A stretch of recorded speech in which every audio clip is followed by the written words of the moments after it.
ایک بات جان لیجئے، بسم اللہ الرحمن الرحیم۔ جانور کی قربانی کے وقت حضرت ابراہیم علیہ السلام اور حضرت اسماعیل علیہ السلام کے عظیم الشان عمل کو یاد کریں۔ دونوں اللہ کے حکم پر سب سے محبوب چیز کی قربانی دینے کے لیے تیار ہو گئے، لہذا ہم بھی احکام الہی پر عمل کرنے کے لیے اپنی جان و مال اور وقت کی قربانی دیں۔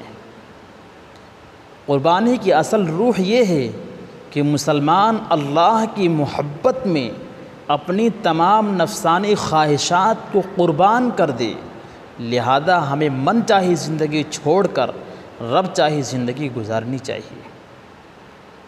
حضرت ابراہیم علیہ السلام کی زندگی میں صرف یہی ایک عظیم واقعہ نہیں، بلکہ انہوں نے پوری زندگی اللہ کی اطاعت اور فرما برداری میں گزاری۔